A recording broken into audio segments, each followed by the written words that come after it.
All right. Hello again, peoples, citizens, friends, Romans, countrymen. So we're coming back with Unit 21, Empires in Crisis. Now, this unit is essentially a continuation of the last unit on imperialism, whereas in the last unit, we focused on imperialism and its methods, imperialism and its causes, imperialism and its effects. In this unit, instead, what we're focusing on is the reactions of specific states to the pressures and the aggression of industrialized imperialistic Western countries, right? So, specifically in this unit, what we're going to look at is the reactions of China, Japan, and the Ottoman Empire as they face the prospect of modernization and industrialization.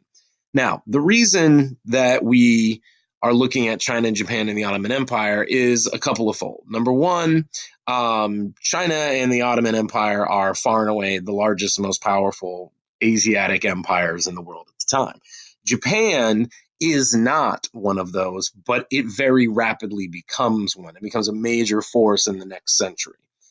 One of the other reasons why we're going to focus on those three particular states as opposed to Thailand, Burma, India, right, is because each of them is kind of a case study in how different Asian states react differently to aggression and imperialism, right? Each of these states has differing levels of resistance and acceptance to modernization. And based on those reactions, that determines their fate and their success in the coming century. Japan is more adaptable, it's more willing to accept modernization and Western industrialization, and over the next century, it succeeds at a very high level. China and the Ottoman Empire are more resistant. They are more essentially stuck in their ways. And because of that resistance, they see varying levels of success. For the Ottomans, there is a slow decline going into the 20th century. For the Chinese, it is essentially absolute disaster. Um, this is what's known as the Chinese century of humiliation. And it's something that China has never faced before, and really destroys their worldview and their view of what China is and what it means to be Chinese for a lot of people. So the recommended supplemental viewing, I highly recommend Crash Course 213. It's not going to really be integral to your understanding of this unit, and it's not going to be incredibly important in terms of taking the test, but you should still watch it because it's a really great episode. And in the episode, John Green compares differing intellectual and philosophical responses to Western imperialism from different parts of the Asian world.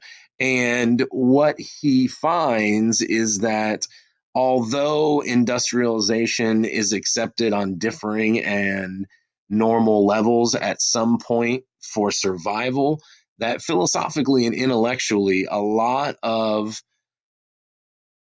the scholarly classes in Asia reject the principles of quote unquote Western modernization, and they seek to temper it with the spirituality of ancient Eastern philosophy and religion.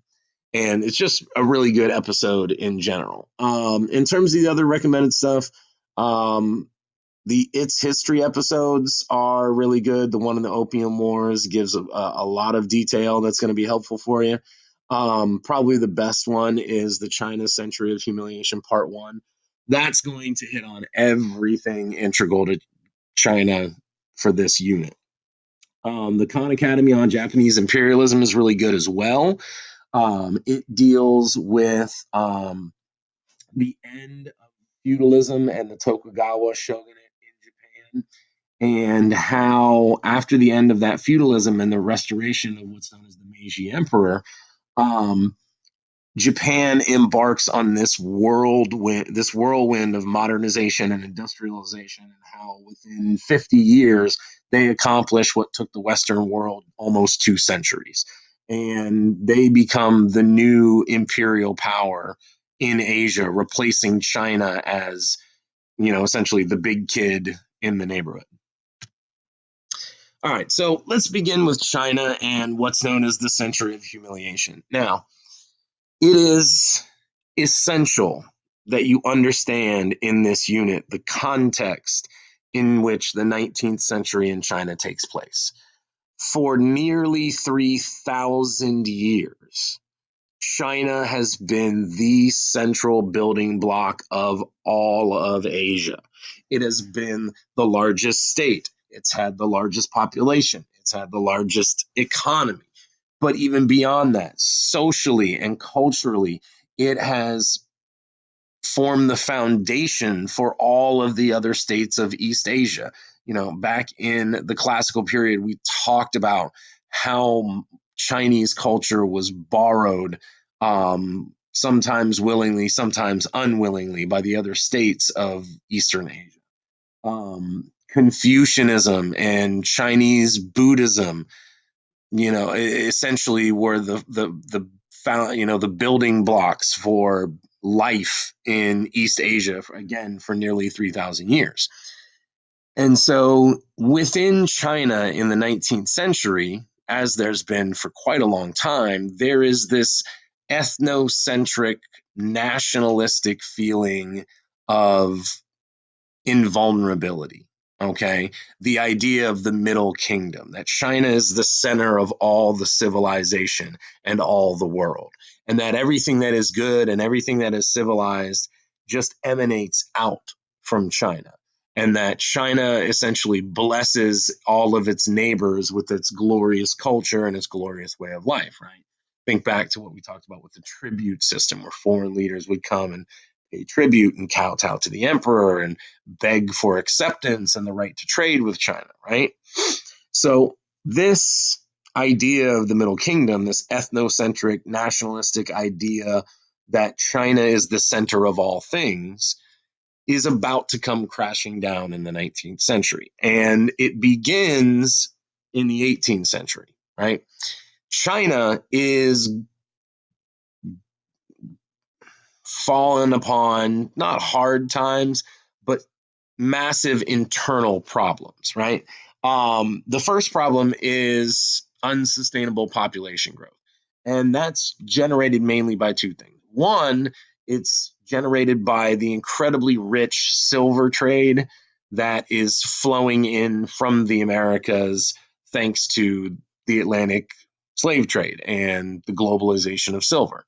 You also, thanks to the Columbian Exchange, have these super crops from the Americas, namely potatoes, but also corn, that come into China and replace, not completely, but for the majority, replace rice as the central of the Chinese diet. Okay.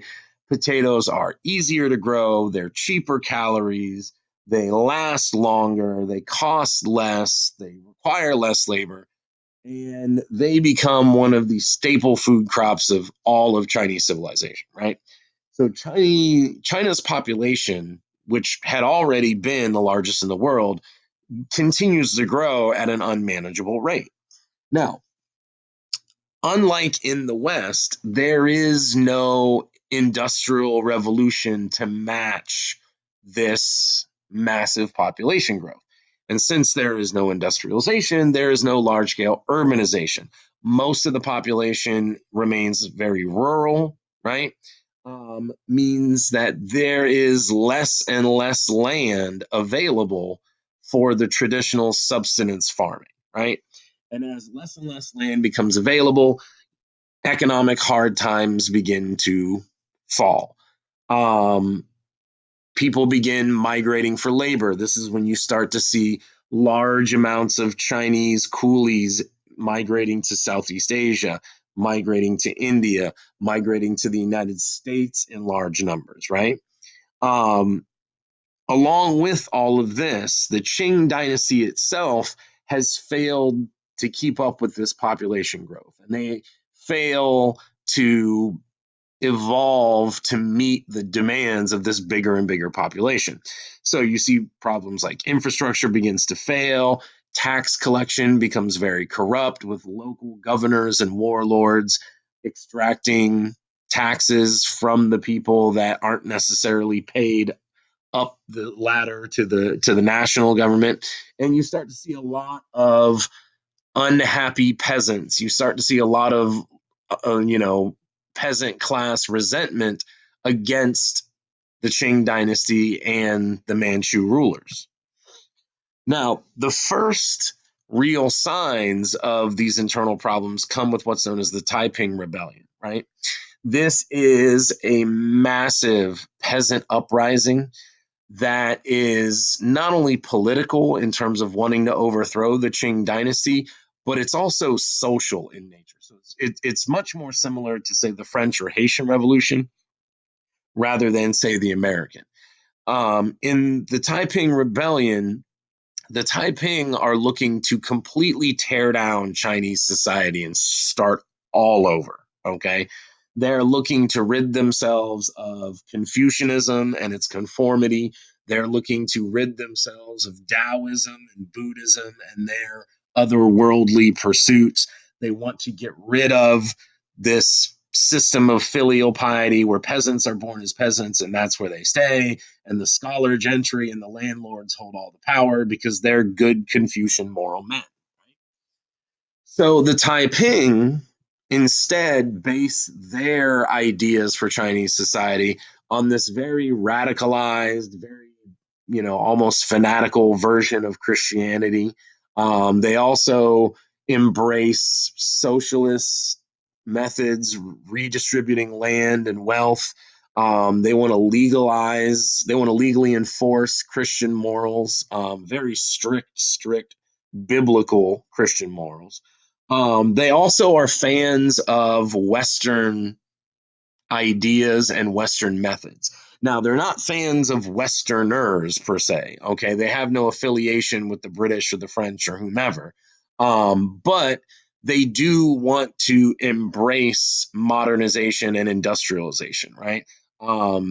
They embrace feminism, wanting men and women to be treated completely equally, both legally and economically, although they do want them separate. They embrace socialism and the redistribution of wealth and the strength of the working class. They embrace militarism, the idea that war and military strength should be the first option in terms of one's foreign policy. And essentially, they want to tear down the old Confucian world that China has operated under for the past 2,000 years or so. Now, this rebellion, although it is eventually defeated by the Qing government and especially local generals and regional warlords, right, is the single most violent period in Chinese history until we get into the 1940s and 1950s under communism. Somewhere between 20 to 30 million Chinese are killed during this uprising, some through war, some through starvation as the land is destroyed. Um, the Chinese tax base takes an incredible hit, which weakens the Chinese economy. Food production drops, manufacturing drops off. Hundreds of thousands of square miles of land are burnt and destroyed. Um, but one of the things culturally that comes out of this Taiping Rebellion is among the surviving Chinese population, there becomes a very anti-Western sentiment that begins to grow. Now, China for a long time has viewed the West as inferior and barbaric, but there never has been any outwardly aggression towards the West. But because of the Taiping and their embracement of a lot of these Western style values like industrialization and socialism, um, there is massive pushback, especially from the upper landowning classes, right, who are scared to death of socialism, scared to death of losing their position in society.